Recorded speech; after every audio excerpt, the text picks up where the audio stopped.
I would say there's approximately 15 to 20% of kids are using marijuana at least once a year. But I want to first note that marijuana use is decreasing over the past 10 years. And I wanted to look at marijuana use in teenagers. There was an interesting study that came out in the Journal of the American Medical Association in February of 2006, looking at associations and risk of teen marijuana use and psychiatric conditions such as bipolar, psychosis, anxiety, and depression. Welcome to the Dr. Thornburg Wellness Podcast, where pediatrics meets functional medicine, blending science-backed insight, common sense, and a touch of shamanic wisdom from a father of 8. Hi, I'm Dr. Brian Thornburg, and I wanted to look at marijuana use in teenagers. There was an interesting study that came out in the Journal of the American Medical Association in February of 2006, looking at associations and risk of teen marijuana use and psychiatric conditions such as bipolar, psychosis, anxiety, and depression. But I want to first note that marijuana use is decreasing over the past 10 years. A most recent study showed that the marijuana use in 12th graders in 2022 was approximately 30.7 had tried it in the past 12 months. And by 2025, that had decreased to 26% of 12th graders had tried it in the past 12 months. So there is a lot of research. There's several different studies. They're all concluding the same downward trend in marijuana use in teenagers.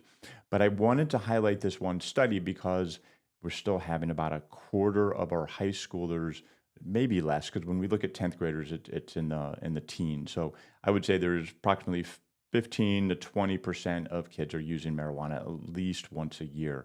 And that is better than it had been 10 years ago. But I still want to highlight this one study showing that risk with psychosis and mental health issues. And then I want to finish up with a surprising finding from the University of California in San Francisco, where they followed marijuana users against tobacco users for 20 years and what the difference in that finding showed. So again, looking at this objectively, and so I want to go through, the decrease in trend of marijuana use in teenagers, what can possibly negatively happen, and then a surprising finding about marijuana use as compared to tobacco. So I'm going to share some slides with you, and here's the study that was released in the Journal of the American Medical Association. The title of the study is Adolescent Cannabis Use and Risk of Psychotic, Bipolar, Depressive, and Anxiety Disorders. It was in JAMA Health Forum, February of 2026. This was a huge study. There were over 460,000 teenagers involved between the ages of 13 and 17 years old.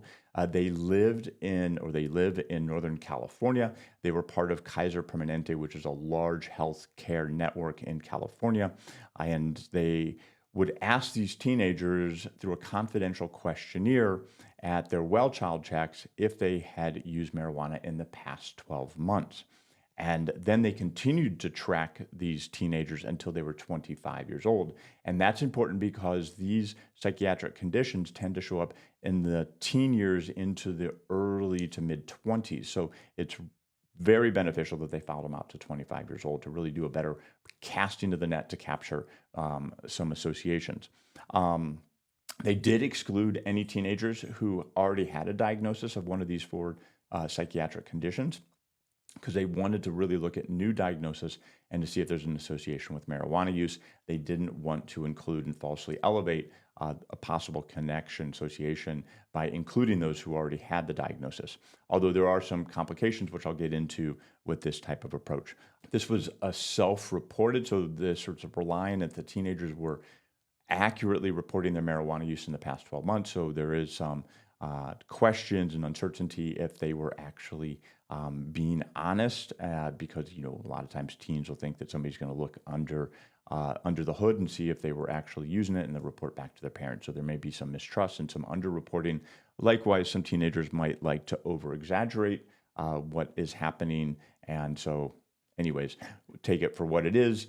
The baseline marijuana use was 5.7%. And remember, I said that there were 15 to 20% of teenagers in several nationwide studies had used marijuana in the past 12 months. So in this population in Northern California, it appears that they have lower use compared to the national average, or they were underreporting just because it was a concern that the adults would be looking or the parents would be looking at their reporting.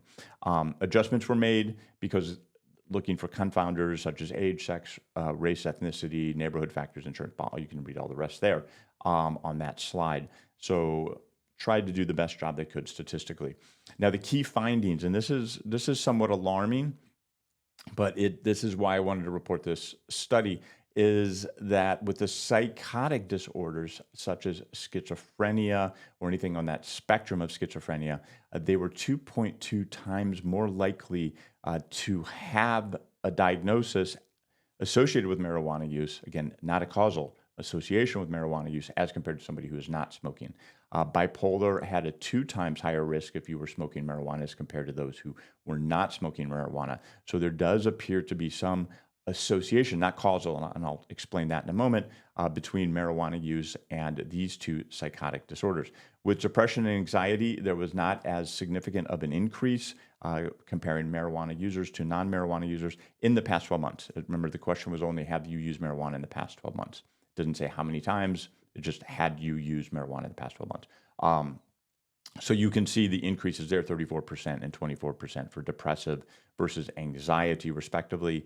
And of note, and the anxiety and depression tended to be identified more in those students, teenagers who were younger in that 13 to 15-year-old age group and not so much older. So there was an association between age and those 2 conditions, whereas with bipolar and psychiatric or psychotic disorders, that tended to be stable across all the ages. So there was a stronger link with psychotic and bipolar disorders persistent across ages and marijuana uses.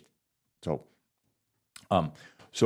again, we want to put all studies into context. We want to understand how relevant they are, how the information is transferable to our situation, because if we can design a study that is so particular that it doesn't really make sense for other people. So we want to look at this, as I already noted, that the marijuana use in the past 12 months for this population in Northern California was 5.7%, whereas the national average across several studies, 3 to 4 studies, says that the use of marijuana by teenagers is higher than that at 15 to 20%. So again, take this study for what you will. So why this is important regardless, and remember, we're only looking at 5.7% of these kids were using marijuana as self-reported, is that the teenager brain is still developing. We are still learning at that age how to make decisions, how to control our emotions, how to regulate our emotions, how to use our executive functioning, how to prioritize value sets so we're making the best decision that doesn't appear impulsive or really just not thought out. And we can give plenty of examples if you have teenagers, even at the 18, 19, 20, 21, 22-year-old range, they're still making very impulsive, short-sighted decisions that aren't putting their life into context in terms of someone who is moving into adulthood. So we really have to acknowledge that until about 24, 25 years old, the brain is still developing. And pediatrics is a developmental specialty. So from newborn all the way until adulthood, the child, teen, young adult is still developing. So what effect is happening between marijuana use? Because we know that marijuana affects the endocannabinoid system, and this can have effects on those kind of cognitive areas that are still developing. There does appear that there is greater risk from other studies, not in this study because it didn't look at frequency of use, onset of age of use, the potency of the marijuana, but other studies had shown that the earlier, more frequent use of marijuana, the more likely they were that the teens were going to end up with one of these diagnoses. The marijuana is stronger. The THC is much stronger compared to the marijuana that was available, in the 60s, 50s, 60s, 70s, 80s, because of genetics and understanding how to make hybrids and increase potency. So marijuana is much more potent, and then that is having an effect on the developing brain. Now, I mentioned that this is an association and not causal, so we can't say that if you smoke marijuana, therefore, then you will have an increased chance of having some type of psychiatric or psychiatric condition. That's not what this study is implying, because you can't, because what they were looking at was the electronic medical records from these teens.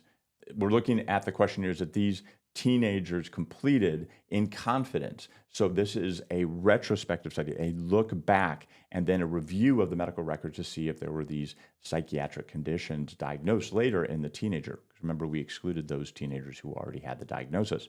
And so we can only draw observations in a retrospective study. We can't prove causation. Causation would have to come from a forward-looking study, and it more powerfully so, a study that was randomized, where we took a group of teenagers and said, we're going to give you guys marijuana, and then we're going to take a group of teenagers and say, you guys are not going to smoke marijuana, and then we're going to follow them over time. Obviously, we couldn't create a study where we said, well, we're going to get a bunch of teenagers high, and then you guys aren't, and we're going to see how you guys perform and make decisions, because there was no way parents would sign up for that study. There's no way you would get that through an institutional review board. That would be completely illegal. So that kind of study will never happen. We're just left with these kind of observational studies and looking for a possible association.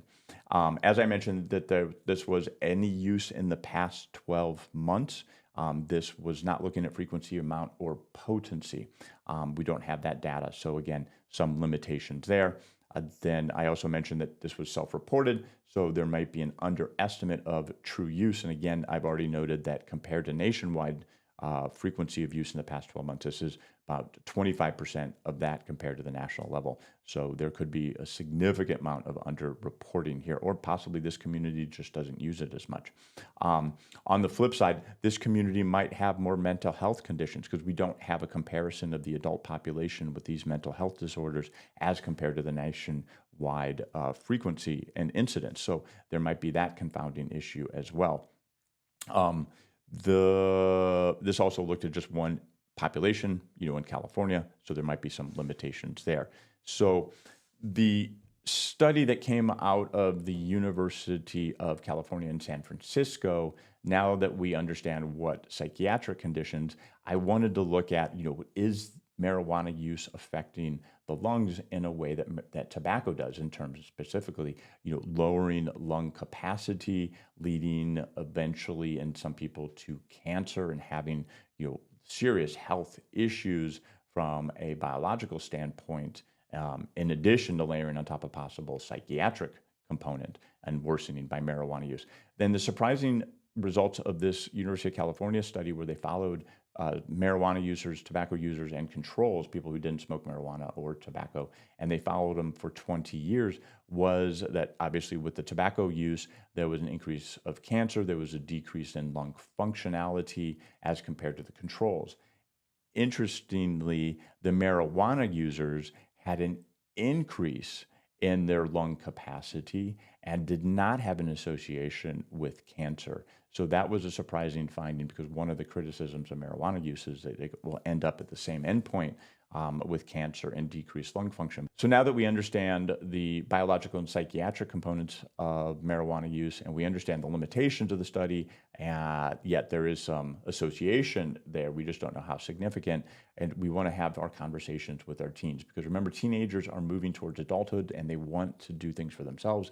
They're preparing to become independent. We want to support them in independence. We want to honor that by having open, honest conversations that are discussing real life matters. And this is significant, just to put this in the context about how we're not doing that as parents, is the University of Michigan Mott's Children's Hospital in the late 2010s, so around 2019, they conducted a survey study of parents of 17 years old, as of parents who have children who are 17 years old, and they asked them, have you prepared your child for adulthood? And 87% that they had said that they prepared their children for adulthood. Then when they started asking specific adult activities that would be very common, basic, you would assume that a 17-year-old would know how to do this already, they failed miserably. So this study, and just to highlight that how parents had not prepared their children, even though they thought they had, and the reason they think they have prepared their children and their teenagers for adulthood is because they're doing everything for them. So the teen is not provided the opportunity to really challenge themselves and have a safeguarded failure. The parents are just doing it for them. This is the whole helicopter parenting approach. And again, 87% of parents thought they were doing a good job, yet only 8% of 17-year-olds knew how to read the back of an over-the-counter medicine bottle like Motrin and could dose it correctly for their age or for their little brother or sister.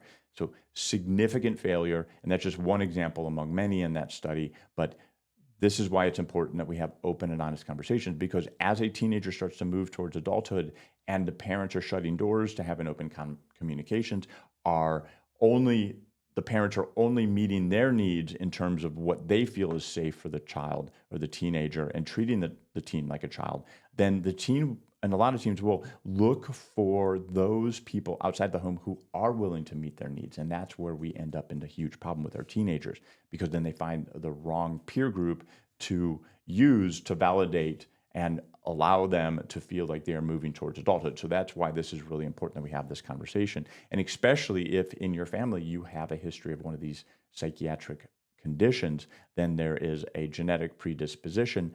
And so we want to make sure that that is brought into this conversation. So we want to have an honest, open conversation with our child. We want to set some clear rules about what marijuana use should be, just like alcohol, what that is expected to be, what the laws are, and each family can make a decision. I believe that you could also do some type of an agreement that if your teenager doesn't smoke marijuana, that you're willing to give them something in return, and you could set up some metric.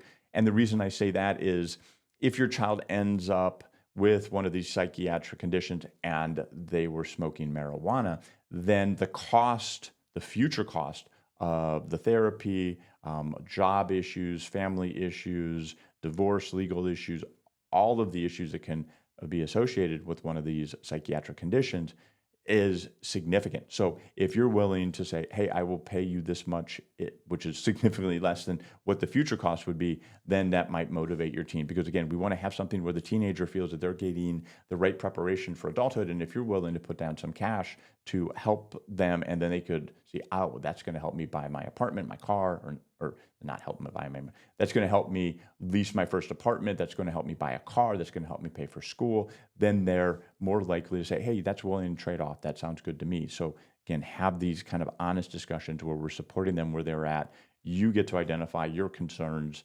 and then you can work together. And that's how we create healthy plans with our kids and have open conversations and prepare them appropriately for adulthood. Thanks a lot for watching. I really appreciate it. Thank you for joining us on the Dr. Thornburg Wellness Podcast. Come for the science and common sense. Stay because it works.